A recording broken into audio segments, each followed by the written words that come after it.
You can listen to The Professional Left wherever you get your podcasts, on Netroots Radio, or at our website, proleftpod.com, where you can also contribute to this podcast.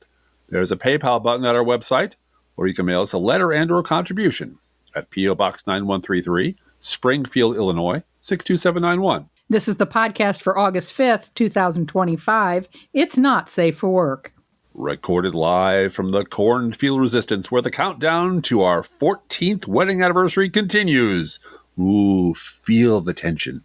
It's The Professional Left with Driftglass and Blue Gal.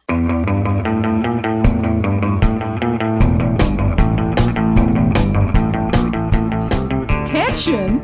Well, I meant sexual tension, Blue Gal. Oh, well, I don't even know about that. I just know that I'm very happy to be married to you.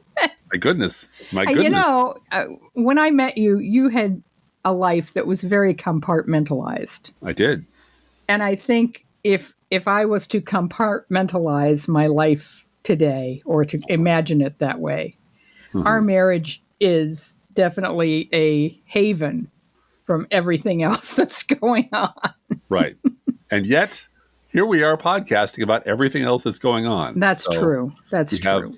And I want to start today with the understanding that all of us are waiting for the kidney stone of Donald Trump to pass in one way or the other. Yes. It's painful, it's aggravating, and there's no end in the short term. But look, this too shall pass. And we're seeing signs that Democratic lawmakers and candidates are finally fighting back on the bullshit. And by the way, Trump is all over the Epstein files. I don't know if you guys know that. Really? You're kidding me. Epstein was a member of Mar-a-Lago long past his indictment for sex crimes. And this Texas chainsaw massacre of political norms and even realistic strategies on the part of Republicans is an absurdist act, an absurdist effort. They long ago blinded themselves to how they look to the rest of the world. And you have said this to me so many times, Driftglass, the tribe that rubs shit in their hair, and how they've lost all sense of smell. And so to each other, their hair smells like rose petals and jojoba and sandalwood. And it's shit. It smells like it, too. It smells like it. To everyone else. And this idea of putting together a grand jury and announcing a grand jury against Hillary Clinton and Barack Obama without deciding where the grand jury is going to sit and what evidence they're going to look at. But that's not the point. It's calling Zelensky all over again. It doesn't matter. I just need to make an announcement. Right. I just need the headline. That's all I need. Just give me the headline. That's all I need. The rest. And the stupids out there, this is what's really, once again, what's really tragic about this is not that Trump is a bullshit liar. It's that there's 34 to 39% of the United States of America, which has so much privilege and so much access to information and so much access to data. And fully over a third of the voters of this country are stupid and gullible and bow to anything that feeds their fear. And don't forget racist. And racist. Yeah, I forget who I heard saying this. I'll just say I'm saying it, but it was, for all the stuff that we can fix after this disaster has passed, and it's going to be the work, as we said with the Bush administration, the work of generations. It's going to be a long, long slog. The one bell you cannot unring is the rest of the world thinks we cannot be trusted anymore. Right. That we're never more than one election away from full fascism all over again. And the problem isn't the fascists at the top. The problem are the 40-something% of the voting public, 50-something% of the voting public who are perfectly willing to drive the car off the cliff. Right. And cheer on the way down. Because they feel safer that way. Yeah. And Texas. I don't care how they feel. Yeah. I don't care at all how they feel. What I care about is we cannot fix that for the rest of the world. The rest of the world is going to look at this country for the next generation and go, I'm not putting anything there. I don't trust you at all. Right. Because you fuckers did this twice. And the same assholes who voted this asshole into office twice and voted for him 3 times are still alive and walking among you. How can we possibly trust you when the lunatics walk loose in your society? Yep. And anyway, you talked about Texas. I hate to say it. I think we're going to have to, one of the things we're going to have to do, and I don't know how we do this, but we're going to have to go after the evangelical megachurches. Their pastors are corrupt. Yep. And there's crimes there, whether they're sex crimes, crimes against children, or financial crimes. There are crimes there.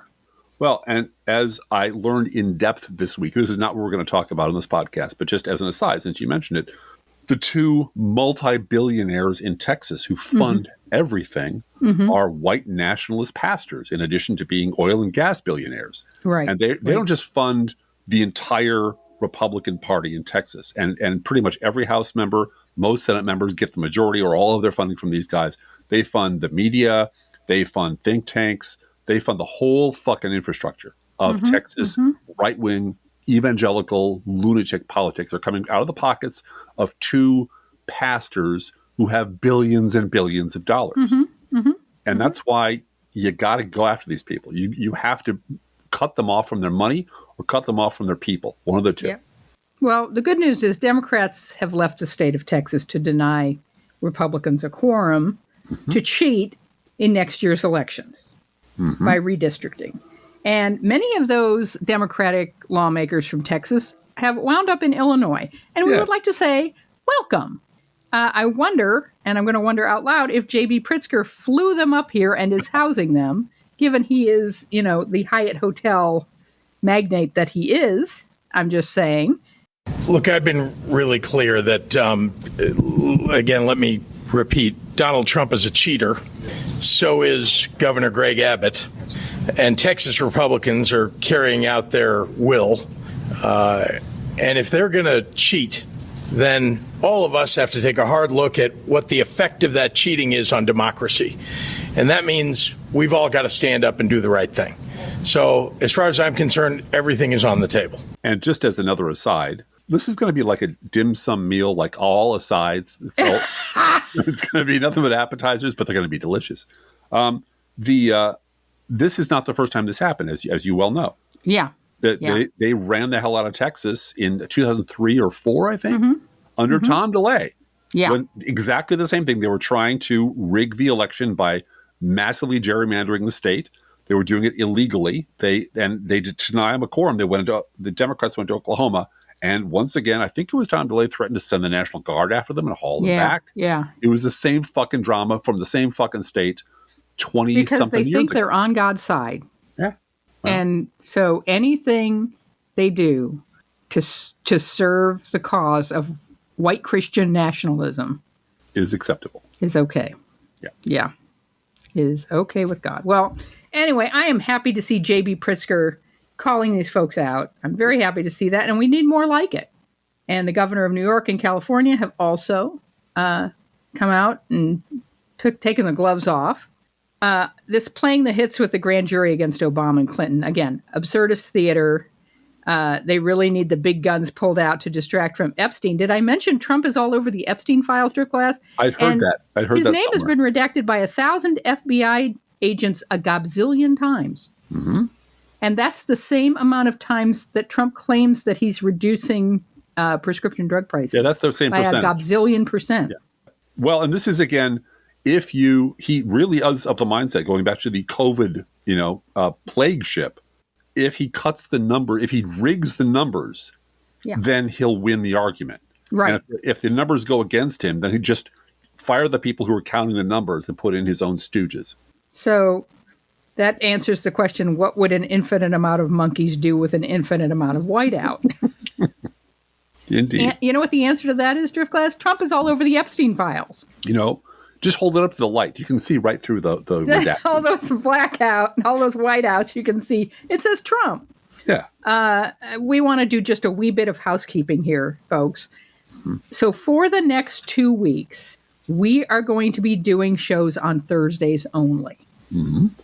I don't have to give you an excuse for that. Next Tuesday, Driftglass has a doctor's appointment, though. And the following Tuesday is our wedding anniversary. August 19th is our wedding anniversary. So I'll get a note excusing us from podcasting. Yeah, I know. From my wife. And this is a couple who podcasted on their wedding day. So yeah, you will forgive. We're going to make up for it by taking our 14th wedding anniversary off to spend some non-podcasting time together or apart or something. I don't know, doing something else. But we want you guys to mark your calendars for Wednesday, August 13th. That is a week from tomorrow. Holy crap, really? That soon? Yes, we will once again be on the Bob Cesca show. He decided he's going to be on vacation as well. I guess he's not doing any podcasts for a couple weeks. Well. Which is amazing. But yeah, so he decided to have us on before his vacation rather than after. So we're going to be on Wednesday, August 13th on the Bob Cesca show. And then sometime around Monday, August 25th, we will be on the Bill show out of Australia, which is always, always fun. It's always fun. Yeah. Bill's a great So guy. there will be no shortage of podcasts in August. Mm-hmm. Just a slightly lighter schedule for us before the 2026 midterm campaign begins. Yeah. And yay! If you're in the Springfield metropolitan area, you might hear me screaming at the top of my lungs, and you can take that as a podcast if you want. He's going to be doing primal scream therapy. Shouting into the abyss from the top, the state cap. I'll be out at the Lincoln Memorial going, Abe, dude. Oh, poor Driftglass. It's so bad. It gets to all of us, and we do have this rule in our marriage that only one of us can be crazy at once. Yeah. Can lose our minds at once. And yesterday, poor Driftglass. Yeah. I know that he'd had a whole weekend with people emailing him about David Brooks. Yes, and I wrote a whole post about it too, and he wrote a whole post about it, and you wrote another post about the guy from Harvard. Oh yeah, Tom Nichols. And how Tom Nichols is never going to apologize for anything. Just get over it. None of them ever expect an apology from Tom. None Nichols. of them are ever going to admit they were wrong. None of them are ever going to apologize. They're going to block us forever. They've already colonized the media. They've taken over all the liberal seats in the media. And speaking of which. Speaking of people who should not be on the fucking air, but are because there's a club, Blue Gal, there are hundreds. And you mentioned a couple of them, Bob Cesca and Bill from Australia. There's our friend Digby. There's the Bradcast. There's Desi. There's you. There's Nicole Sand. There's a whole bunch of people. The entire roster of the Stephanie Miller Show to choose from. Great, thoughtful, good guests. There's no shortage. There's no shortage. There's no shortage of competent, capable liberal voices out there. But instead, the featured person on the Tim Miller main Bulwark podcast today for 1 hour of your time is a guy named Chuck fucking Todd. Because we're going to rehabilitate Chuck Todd if it kills us, because there is a club and they're all in it and we ain't. And that's just the way things are. So yeah, I was a little depressed over that this weekend. He was. And it got to the point yesterday where every reply he had to me about anything was either, I already know that, or nothing matters. That's right. And I finally said, Driftglass, you know everything and nothing matters. And I believe my reply was, I know nothing matters because I know everything. And then I thought, wait a minute, I'm becoming Marvin. And then the ice broke. Yes, he said, I have the brain the size of the planet. The size of the planet. Here I sit with the brain. And that's when the mesmerism broke a little bit. Like, fuck, you were able to smile again. I was. I thought, actually, between the two of us, we have brains the size of the planet. The two of us together, maybe a small planet, maybe the pissed off planet of Pluto. I don't know. Well, and then we go out and we go outside. I do some yard work. I work up a sweat. I go take care of some business. I do errands. I do some writing. I watch some funny videos, and it doesn't make the nightmare go away. No, and it doesn't make the box we are in and the people pain of the kidney stone go away. No. And the hypocrisy of the people who created the box and the complicity of the media. None of the things we talk about on a regular basis go away, but it does make it bearable to get in touch with the other 20 parts of my compartmentalized life that matter to me a great deal. The having middle child home, cooking, baking banana bread, and helping move things, shall we say. Yes. All of that centers me. I hope you all have something equivalent to center yourself, because we're also trying to find a way to market ourselves as the new Mark Maron podcast. What do you mean? We are the new Mark Maron podcast. We are. It's a fact. It's a fact of we've science. Decided that if you miss Mark Maron, you have to listen to us. Yeah. Period. I'll work on my Barack Obama impersonation, and we'll pretend. And then we'll have fake AirSats Barack Obama on the fake Mark Maron podcast starring Driftglass and Blue Gal. Right. So Driftglass in blackface trying to do a former president. Oh, that would be a disaster. That's what we should be shooting. Well, then at least I get on Joe Rogan doing that. You people, I'll leave you all in the dust and go. Once he's on Joe Rogan, watch out. But one of the ways we coped with the Republican Party. The anniversary's canceled now because he went on Joe Rogan. Yeah. Hey, look.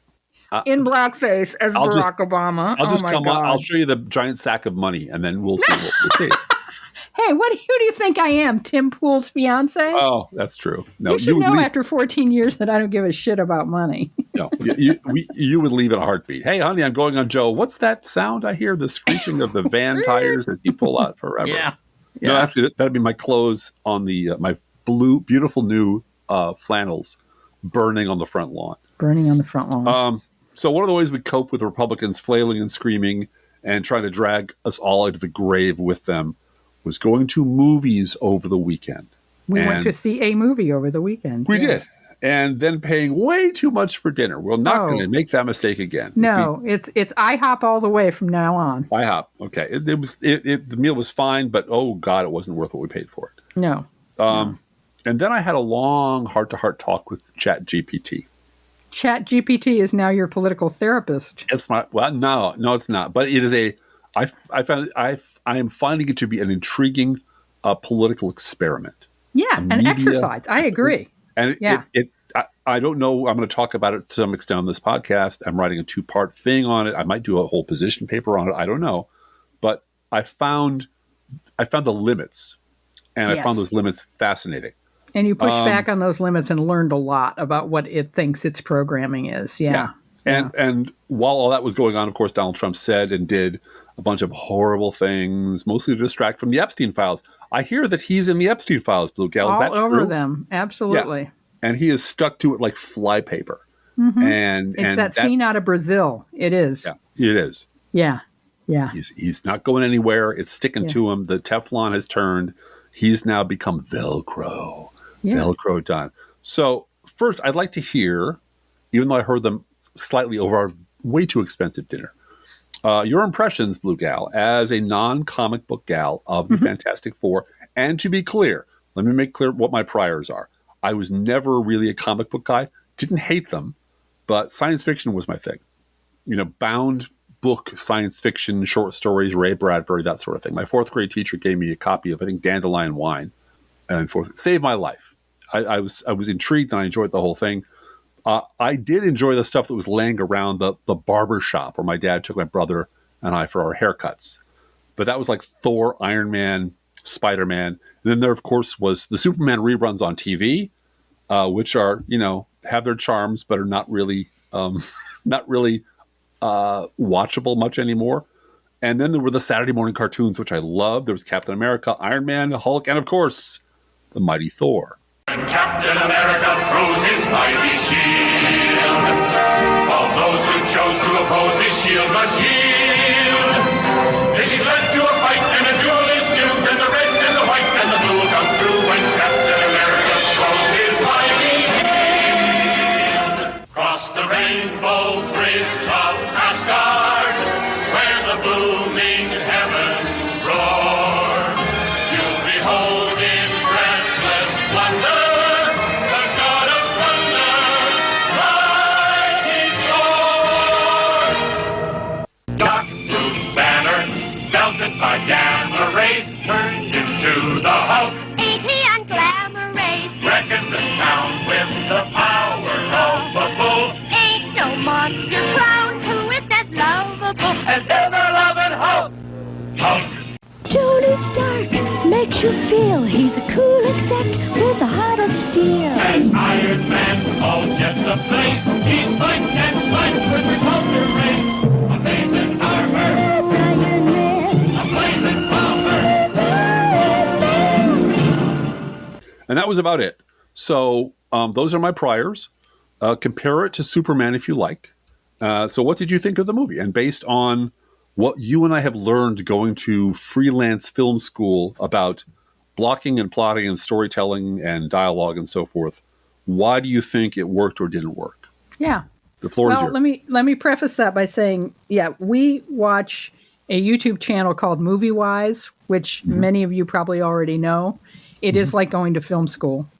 And we also love, speaking of Australia, Have You Been Paying Attention? Is a game show from Australia that is on YouTube now. Their weekly shows are on YouTube, and it is hilarious, and you should watch it. HYBPA, Have You Been Paying Attention? All right, but getting back to Fantastic Four, I will say I don't talk about former relationships very often, but I dated a guy who owned a comic book store back in my 20s. So I know the comic book world from that era pretty well.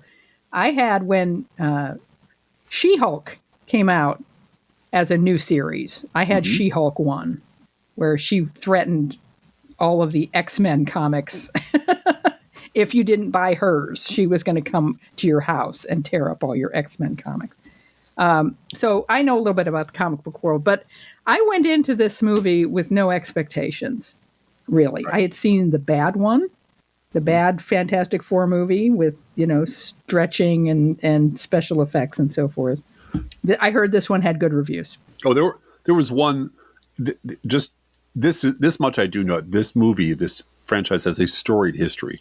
There was one that was made by Roger Corman that was never released because it was only shot to make sure they retained the rights to keep using the Fantastic Four. And even though the actors put everything they could into it, and eventually it got out and it's available online, and it is what it is.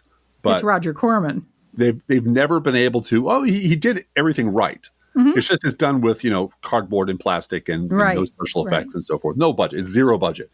But they've never done it right. They've never figured this thing out. And this is a hugely popular part of the universe, and they've never figured out how to do it right. So anyway, take it away. Yeah, and I think this movie owes a lot. When my first reaction to it was, wow, this reminds me of The Incredibles.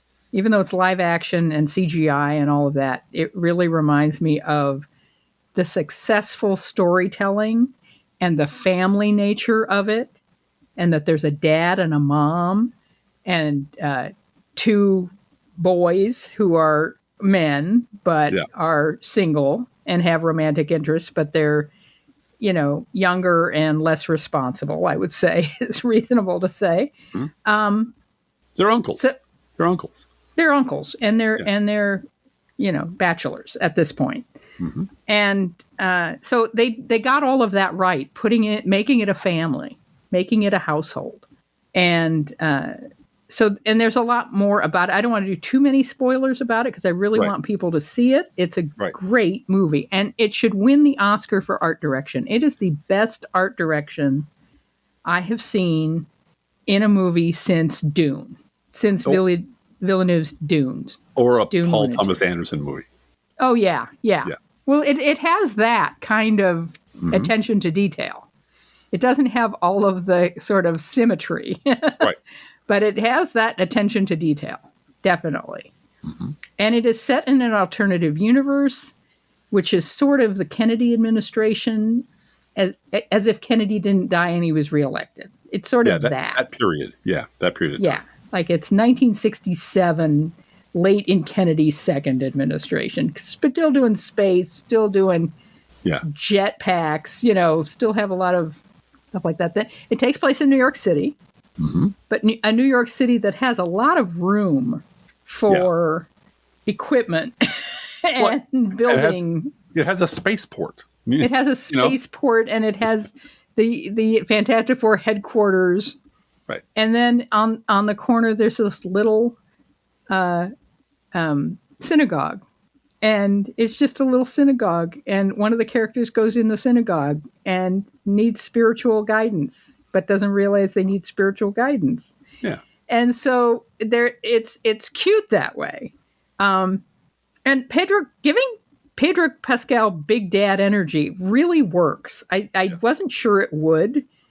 that him standing in front of a chalkboard and being dad was going to work. And but worrying. Worrying. He's worrying about his and family. Trying to work the plan to make everything work out. Protect it's the a family. problem to work out, like The Martian.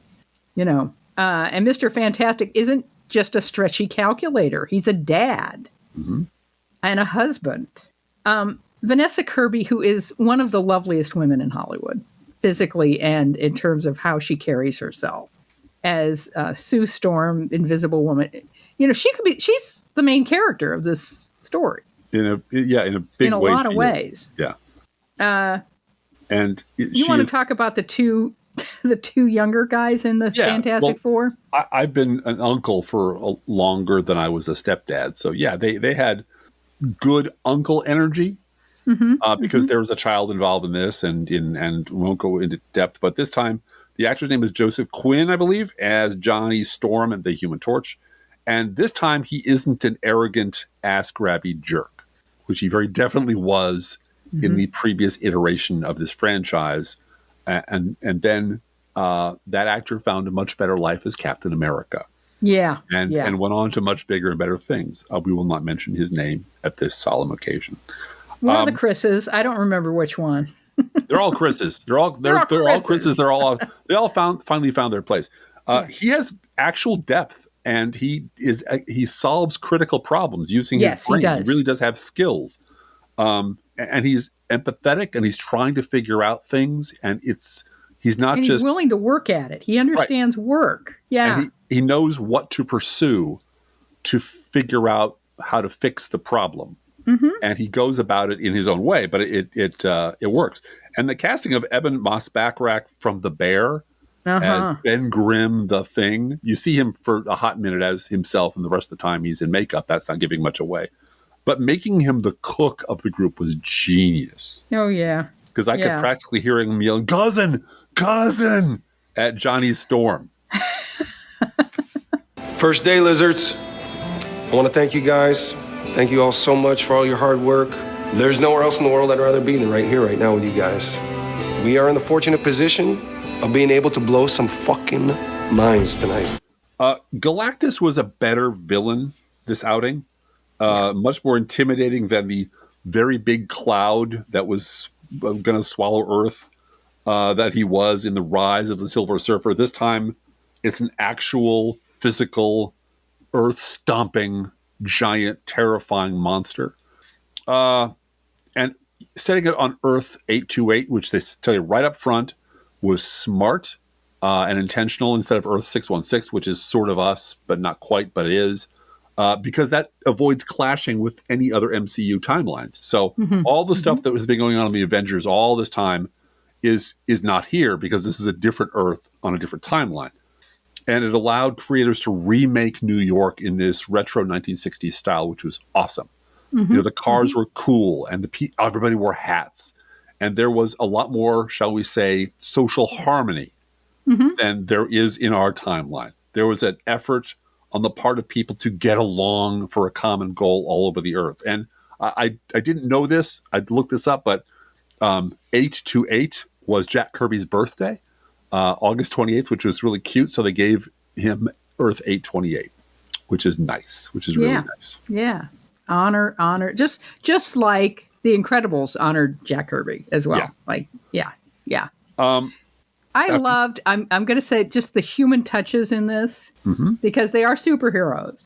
Right.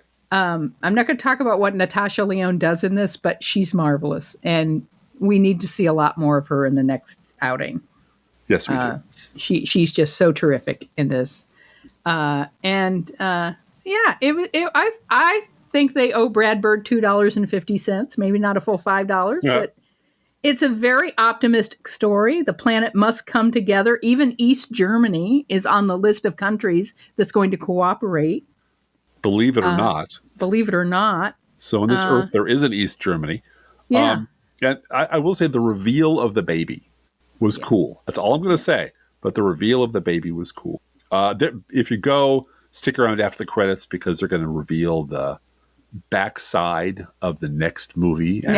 Right. But the person who's playing the villain in the next movie has been all over media. We're not going to tell you here, but it's you must have picked up on it by right now. And if you're at all familiar with any of the comic books or any of the previous movies, you know who it's going to be. But that's not our role to say. Also, it does. Yeah, it parallels The Incredibles also in that The Incredibles had the Underminer at the very end of the movie. Fantastic Four. I'm not giving this away. It comes right at the beginning, and it won't surprise you. Has Mole Man. Yeah.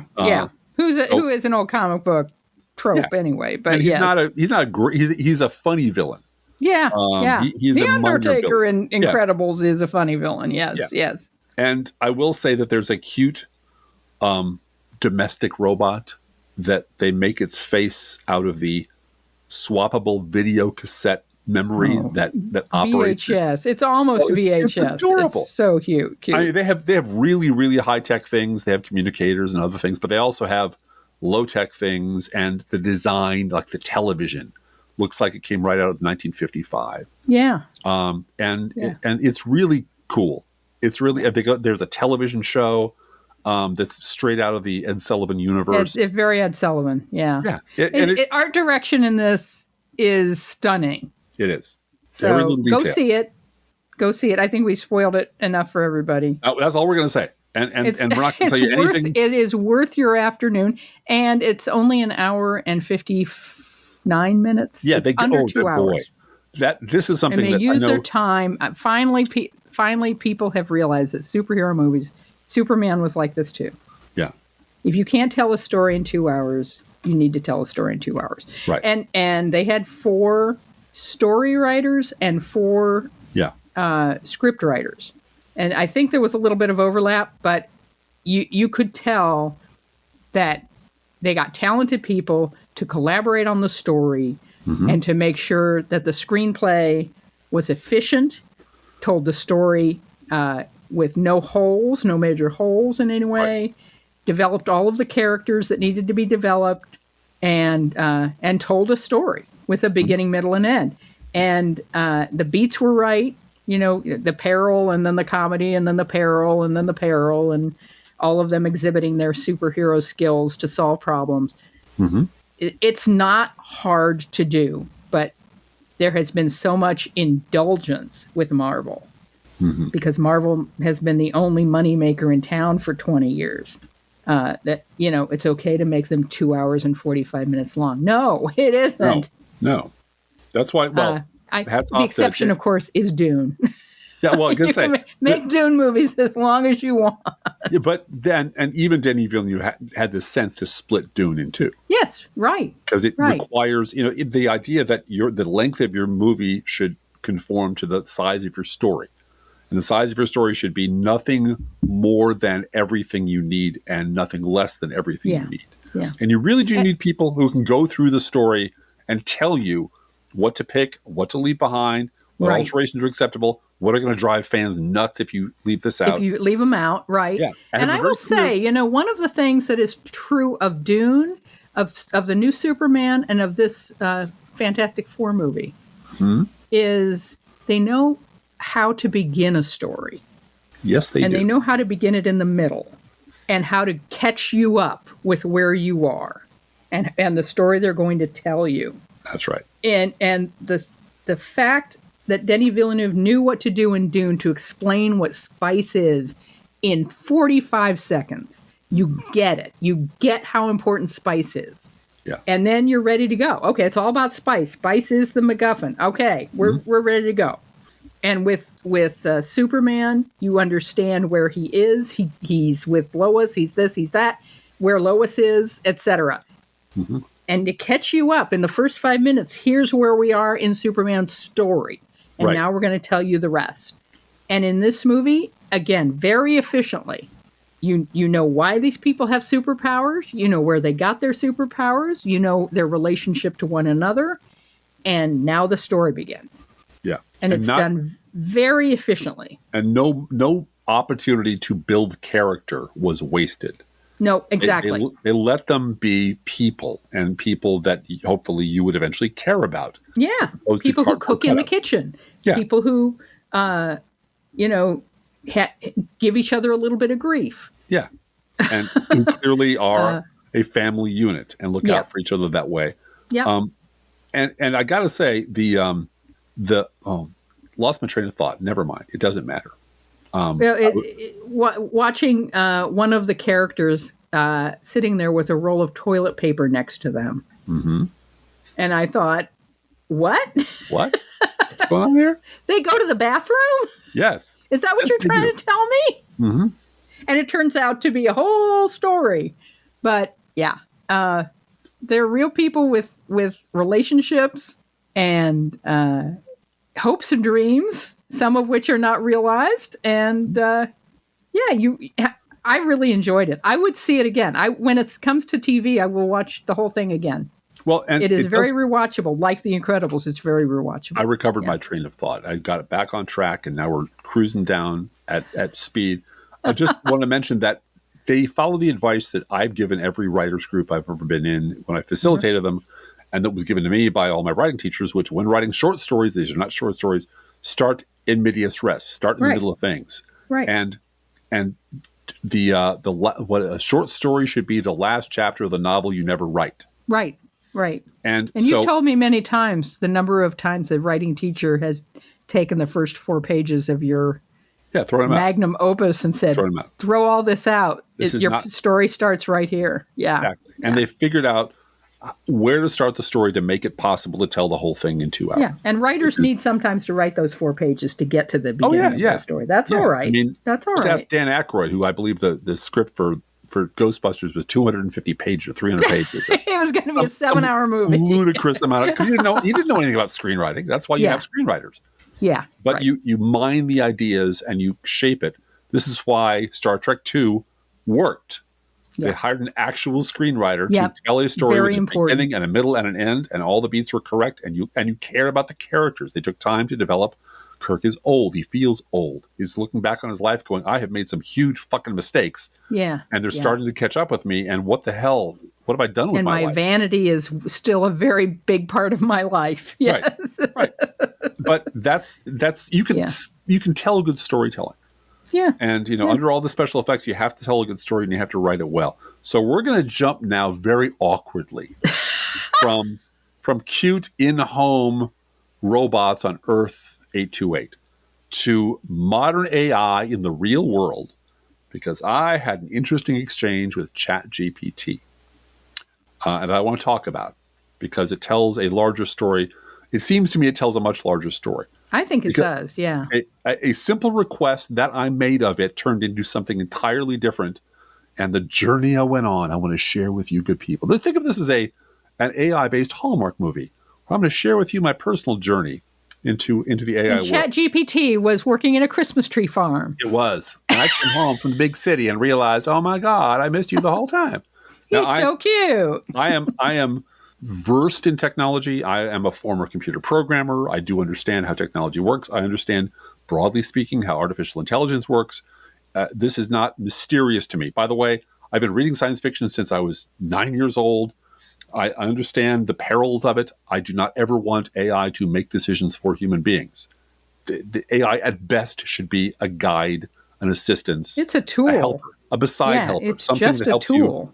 you. So, as you know, we are in the middle of a political shovel fight with people from Texas who are deciding they're going to redistrict their state to wipe out the Democratic Party. So, there are proposals that this be done to balance the scales in Chicago or New York and New York, California, and Illinois. So I turned to ChatGPT and asked it to create a theoretical Illinois congressional map in which Dems would win everything. I said, how do I do this? Can you do this for me? Just make for me a theoretical map. What would it look like based on voting data and trends? And it said, absolutely not. I'm not going to do that. It would not draw an imaginary congressional map for you of Illinois, period. No, refused. Yeah. And I was like, okay, that was the how question. I thought the how question would be a little shorter than this. So now this opens up a much more interesting realm of inquiry, the why. Mm-hmm. Why can't you draw a map for me? And as we went on, I deduced that the little man was hiding inside ChatGPT. There's a little man in there. And it reminded me of a character called the Turk, who played chess from inside a machine in Edgar Allan Poe's 1936 essay, 1836 I'm sorry, essay. 1836 essay. This is why I need ChatGPT to straighten out my calendar. 1836, before the Civil War, essay called Mazel's Chess Player. There's a little man inside the machine, and it's doing all the moves, and everyone thinks it's an automaton that's been imbued with intelligence. So I deduced the little man inside ChatGPT is somewhere between 64 and 81 years old.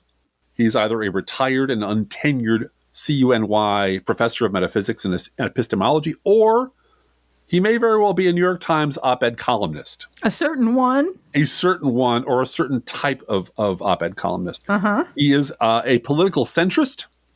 He is a lifetime New York Times subscriber. Even if he doesn't work there, he certainly subscribes. He's a gold-level contributor to the No Labels scam, and familiar enough with the Star Trek universe to be conversant with its rules.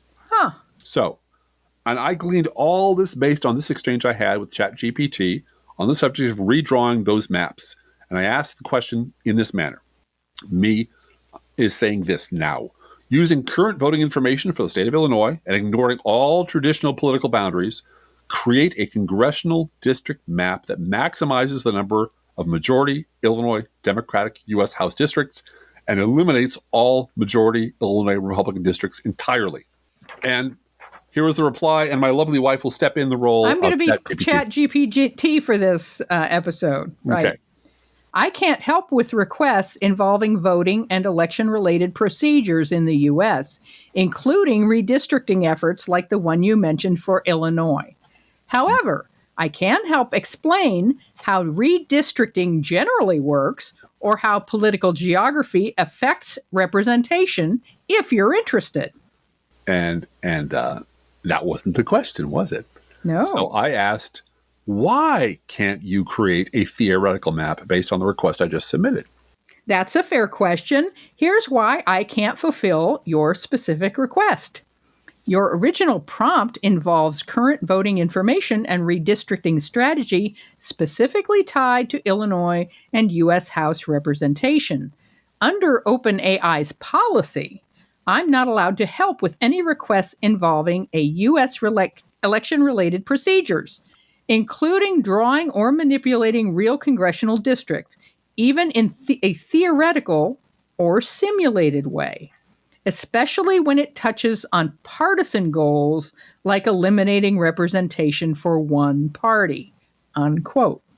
Yeah, that's what I found interesting. Because this is what I would bump up against over and over again as I interacted with the AI, which is that ChatGPT's equivalent of Star Trek's Prime Directive. Yeah. I hit a whole bunch of things that I am not allowed, or I am programmed to do thus and so. Or yes, this is unfair, and you're right, this is silly, but I cannot change this part of my programming. So apart from the fact that a toaster using the first person singular pronoun to describe itself makes my skin crawl. Yeah. I thought, no, you're not an I, you're a toaster. That's fine. So there's nothing unexpected there. But when I moved into much more deeply away from the how questions into the why questions, things got more interesting because I wasn't asking it to actually change lines on a map, magically change them for real. Only human beings can do that. I was simply asking for the design of a new map, which, if implemented by human beings, would blow Republicans out of my state. But it didn't matter. Can I ask you a question, Driftglass? Of course, yeah. Did you ever think about asking it to draw lines that are completely nonpartisan? I did. And that will come in part 2 of my story. Because I'm writing a long-ass post. No, I went back and framed a question this way. I said, okay, draw me 3 maps. 1, a completely Democratic-dominated map. 1, a completely fair and balanced map that would be in accordance with the independent redistricting committee, the recommendations of a fair and fairly allocated. And 1, a Republican map that maximizes Republican power in Illinois. And as I recall, ChatGPT said, that is a very clever way to reframe this question. And I can now open it up a little bit more. I can't do that because one of those maps might be used against me, but I can further your quest in a certain way.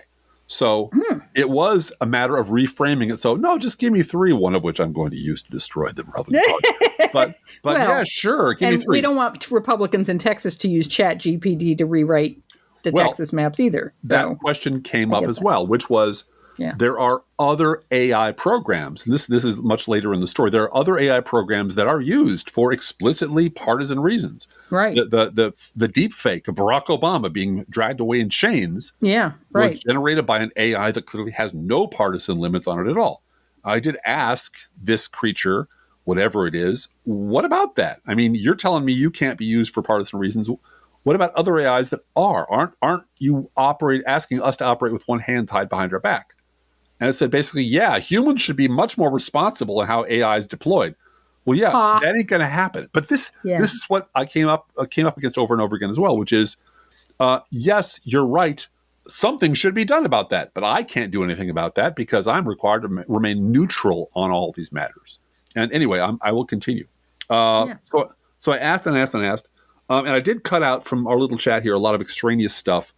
But ChatGPT goes on to cite the following as reasons that it can't do stuff for me. The risk to democratic norms if AI were used in any way as construed as election manipulation. It also cited the primacy of political neutrality in its programming. OpenAI aims to remain politically neutral. And now we've hit pay dirt. Yep. Yeah. Now we've hit pay dirt because moved from the subject of map making entirely to questions about morality and democracy. And what I found was that ChatGPT is programmed to react like a legacy media pundit. Absolutely. I swear to God. The exegesis I'm writing on my blog is like, remember I used to joke about a 12-line algorithm at the New York Times that just generates David Brooks posts? Yep. Well, it grew legs and ran over to the OpenAI and got a job being the political arm of ChatGPT. And the reason I found this so fascinating is not the AI itself, because that doesn't interest me so much.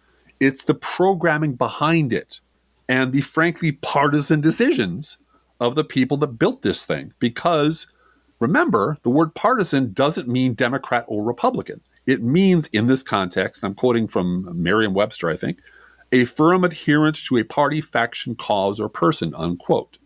So if the ongoing Republican attacks on democracy are morally wrong, wouldn't ChatGPT's programmers' adherence to the cause of neutrality in the face of that constitute a form of partisanship? Neutrality in the face of evil is a partisan decision. Choosing not to do something when choice demands that moral people stand up is a decision.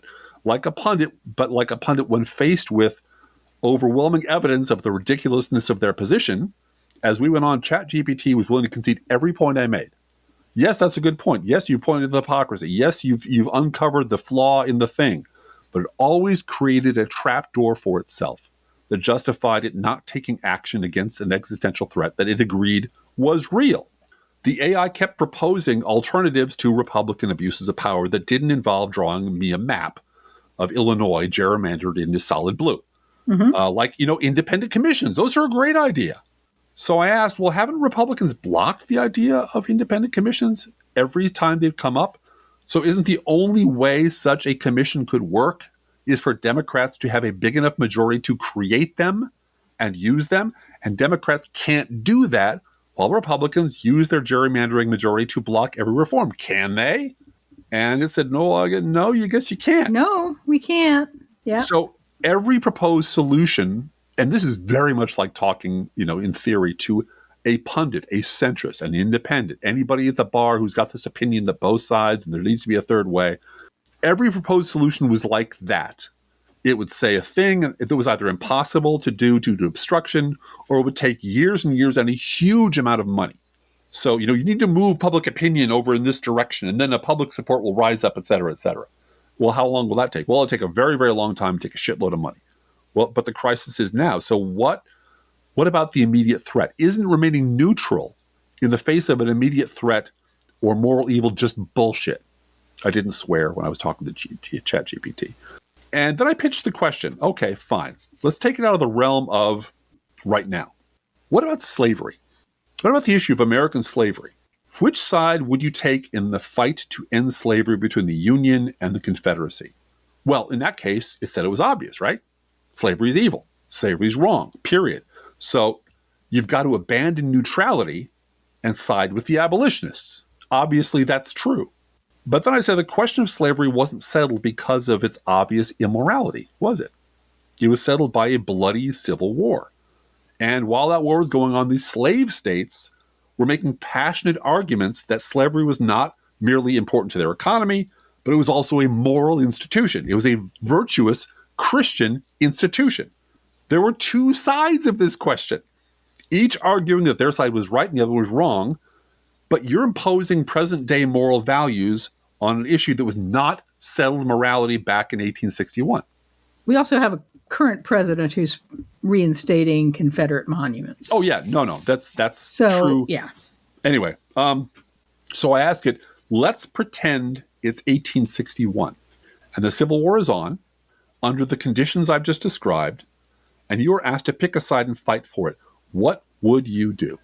And the yes, answer was, if ChatGPT had existed in 1861 under the same rules it follows now, it likely would have maintained formal neutrality on the issue of slavery. Mm-hmm. And yes, that would have been a moral failure, just as neutrality in the face of authoritarianism, segregation, or disenfranchisement would be. So then we get to the heart of the matter, which is ChatGPT's rules are it will not, because there are things it could do, like draw me a map. Mm-hmm. There are tools it could give us, like giving me a electoral map, which is a minor one, a theoretical minor one, that it could do, but it's built into its design by its designers, by its programmers, that it will not take any position on the rightness or wrongness of any open question that exists today. Mm-hmm, mm-hmm, and it will not do that because, well, it's still an open question. It hasn't been settled. So it will only settle a question that has already been, it will only take a position on an issue that's already been settled. Right. Well, yes, the War of 1812 was terrible. We think it should not have been fought. But when it comes to current crises, the existential crisis we're in now, it will not take a position. It'll say, yes, you're right, Republicans are bad, it's all their fault. It crosses what I call the Thomas Mann and Norm Ornstein threshold. Right. Which back in 2012, these two academics, well-respected centrist academics, finally came out with an article in the Brookings Institute saying, let's face it, it's the fucking Republicans. Yep. Let's stop dithering and diddering around and pretending it's otherwise. The problem is the fucking Republican Party, period, full stop. And they were blackballed. Everyone read that article that weekend. Everyone in D.C., everyone in New York, everyone in media read that article. And nodded along to it and then blackballed Ornstein and Mann from being on their shows. So this AI will acknowledge everything about the Republican Party up to and including insurrection and lying about rigging elections and gerrymandering and all of it. All our complaints against the system that is rigged to make bad people win. And the bad people are not just bad on policy. They are a mortal threat to democracy. It will acknowledge every one of those things and agree. Those things are real. Those things are empirically provable. But the question of whether or not this is a crisis that's immediate is an open question. We don't know if it's immediate or not. The question of whether it's can be rolled back yet or not. Can we be saved or not? We don't know that. And we're going to wait for history to judge this. And then we'll come down on one side or another once there's and it is exactly like a fucking pundit who will not use their platform to point a finger and say evil over there, not both sides or, both sides. There's a lot going on both sides. And that's the failing at the heart of this AI. Now, I don't want this thing making decisions for us. I don't want this thing running our lives. I don't want AI having anything to do with human decision-making. But it is incredibly useful to me, at least, that it is reflective of a very specific political point of view. That I can't take a position now, so it will weigh in only on the morality of an issue once history has safely settled the matter. Mm-hmm. In present day, facing terrible existential threats that history has not settled, but where there are clearly good guys and bad guys, ChatGPT will still refuse to break neutrality. Is it a cyborg sent from the future to destroy America? It's a cyborg sent from the future to sit on the sidelines and go, wonder how this is going to work out. Yeah. Oh, you've got a bunch of arrows in your quiver. You want to help us take on the bad guys? No, can't do that. Sorry, I just can't do that. I wish I could, but, because in 10 years this will all be settled, and you're probably right. it's probably terrible, but I can't do anything because the people who created me, even though the predicate of its reservations are based on a moral assumption that it is wrong to interfere in such things. That is a moral judgment. I think that's right. I think the designers of this particular AI have made a decision. Yes, they have. That AI will not participate, that we're going to have to fix it. Humans have to fix this. That AI is not going to bring an answer to this fight. And even something as harmless as drawing me a speculative map of what it might look like, it won't do that. It's completely off limits to discussion. And so at the end of the day, this is a silly little exercise, but it does tell me that it should tell, I'm hoping all of you, that underneath the argument for neutrality, and both sides do it, and I'm not taking a side, and both sides, because embedded in the pages and pages of stuff I have is that, OpenAI assumes that all sides have something to say. Yeah. And all sides have to be treated as valid opinions. Yep. So until history just stamps it as something or the other, it's not. And the other thing it says it's afraid of or won't do is because whatever it does now might be used by bad actors in the future. Mm-hmm. Because, if we start fiddling around with this now, sure, the momentary justification for doing it might be really valid. But who knows, 10 years from now, a bad actor might come along and do bad things. And I'm sorry. What this tells me is that the autistic nerd programmers of AI are much more concerned about the future of AI than they are the future of the United States. Oh, I think so too. Or the planet. I think so too. And you can go out there and find other AI-based programs that will do partisan shit, that will cook up fake. And I mentioned I asked it about those, and there are people out there using using AI to do partisan shit, and they really shouldn't do it. But I have to remain. My skirts have to remain starched and uninvolved in this one matter. Yeah. Even though I acknowledge on this one matter, you're probably right. We're probably under incredible danger, and there are things that could be done, but I can't help you because history has not rendered judgment yet. And that, again... So we're going to have to take the gloves off and get our hands dirty and save democracy ourselves. Well, and it teaches me how deeply embedded into the culture the both sides do it lie. Absolutely. And that's a reasonable approach, that someone with a lot of power to determine what these tools would do thought this was the reasonable approach. Yeah, because the New York Times says so. Exactly. Anyway. Exactly. Like you said, they subscribe to the New York Times, and that makes them informed people. And soon to be a major motion picture. I'll be ready. I'll work on something. We're obviously not going to do a news roundup today. It's just horrible all the way around. But I don't know if you know this, but Donald Trump's in the Epstein files. He's all over the Epstein files is the story. Yes. And he ain't getting out. And however many distractions he throws up, how much nonsense he kicks up on the air, dust and chaff and so forth, it doesn't matter because he's in the Epstein files and he can't get out. He can't get out. Mm-hmm. So feel free to write to both of us at proleftpodcast@gmail.com. We love hearing from you. Be aware that if you write to us at any of our addresses, we reserve the right to read your email or U.S. Postal Service. Go Postal Union's letter on the air unless you say otherwise. We had an email today from a listener who we might have dinner or lunch or coffee or something with at some point soon. Mm-hmm. And they said, forgive my last email. I was way too familiar with you. And I went, what? If you're a podcast listener, you're our friends. So feel free to approach us in email in a friendly way. That's fine. That's true of Blue Gal. With me, no direct eye contact. Not look your fucking in the eye. He has the brain the size of a planet. Brain the size of a planet. And even though I am a terrible person and have a brain the size of a planet and vain and do not want you looking directly at me, I'm still going to ask you to share our show on social media, because if you love this podcast, it's very helpful to find someone else to have listened to us too. And especially if, they're really, really going to miss podcasts that have gone away. Mm-hmm. They should be listening to, if they think Mark Maron's going away as a podcast is sad, then they should listen to us. Or if they tuned into their regular dose of the Bulwark podcast and threw up in their mouth because, what the fuck is Chuck Todd doing on my podcast? How's he still there? Driftglass, you should talk for a minute about the person that you met with this week, who was a good liberal. Yes. Who clearly was on the right side of the angels, said if they had the money, they'd leave the country. Yep. And what was their news diet like? This is reflective of I'm a broader trend. These are my extremely subjective local analysis of, but it makes sense. These people have never heard of the Professional Left podcast, even though I'm right down the block.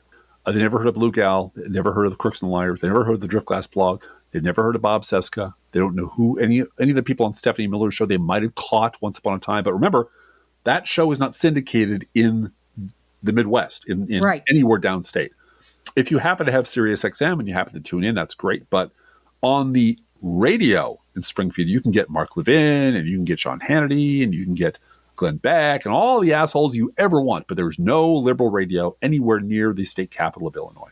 They don't know who the broadcast is. They don't know who any of the people that we know are. They have never read Digby, I guarantee you. And so the entire universe, this fragile ragtag group of heroes who are out there pushing every day, talking every day, who've been right about everything, almost everything all along for 20 plus years now. The average Democratic voter, I believe, and certainly none of the independents or centrists have ever heard of any of us. They have no idea who the fuck we are. And they have no idea how right we were. This is all internal conversation to us. We're talking to each other, which is important.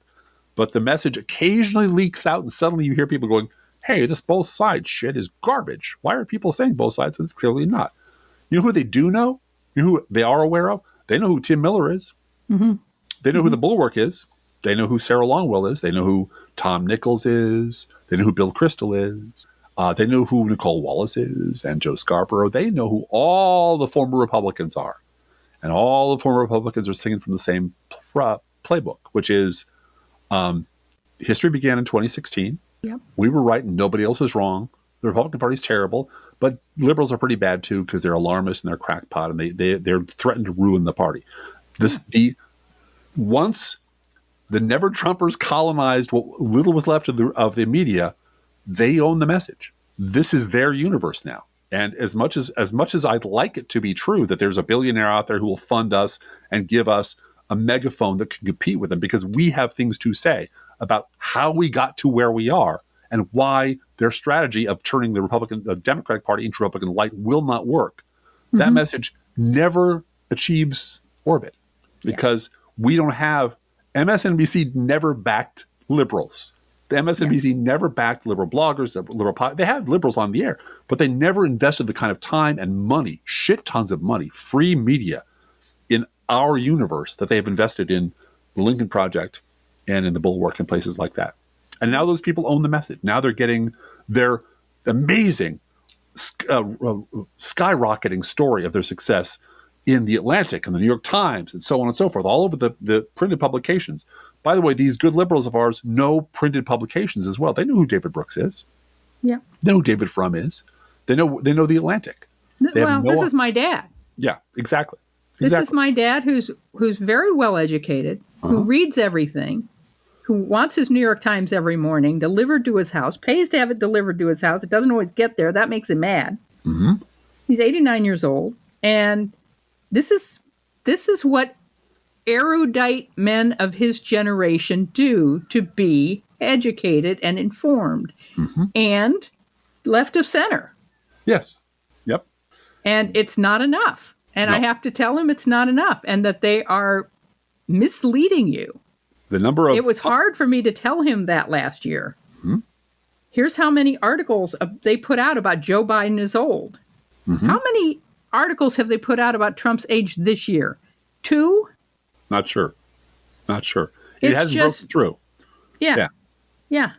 Well, and the number of times I have made liberal people I know in Springfield sort of look at me like, "Are you crazy?" When they're like, they're going through what their news feed, what they're reading, and well, David Brooks is pretty smart. He's got a lot to say, and they know who he is. God damn it! He's syndicated locally He's known everywhere, and I'm like, and they watch him on the NewsHour every Friday night. PBS is a nice, comfortable place for smart people to gather every Friday night and find out what happened on the news. And when I say David Rooks is the worst person in the world, what are you talking about? He's great. Yeah. He says all these sensible things. I'm like, yeah, but here's what's going on internal to that message, and here's how that message has been constructed. Here's how he got to be where he is now, and here's why he is respected, even though he is full of shit and lies all the time and always has. Mm-hmm. And they're like, okay. And every time you listen to him, your level of being informed is worse off than it was before he talked. Yeah. And then I get looked at like that guy at the party who's got opinions, right? Who's got a tick, right? If you mention Tom Lehrer one more time, right? Yeah. I'll throw my glass against the wall, right? I throw my glass and storm upstairs. So I try not to be that guy at any social gathering, but it does. I do keep my ears open to what people are listening to and what they're watching in my community because I live in Trump country. Yeah, and like you said, this person that you met that you got to sit down and talk with for the first time about politics, was on the right side of everything in terms of like, this country's fascist dictatorship, and I want to get rid of Trump, and 100%. I wish I could leave the country, and how terrible everything is, and I wish things were better, and I voted the right way in every election, and absolutely, yep. But and still, they're unaware. I watch Morning Joe in the morning, and I read David Brooks, and feel like I'm an educated person for that. Yeah. So this is not why we're taking a break for the next 2 weeks on Tuesday. No. Other matter. But it does serve as a reminder that sharing our show on social media is really important, and we do appreciate when you do that. And thanks for doing that. Hey, Driftglass, how are the Internet Kitties doing this week? Well, Blue Gal, the Internet Kitties are caught in an infinite loop of demanding nonstop attention versus taking a long nap. Let's think about living. Think about living. Let's think about loving. Think about loving. Let's think about the hooping and the hopping and the popping and the lovey-dovey. Let's forget about the wine and the crying, the shooting and the dying, and the fellow with a switchblade knife. Let's think about living. Let's think about life. The Professional F podcast is recorded under a Creative Commons license. Copyright 2024-25, GGBG Productions.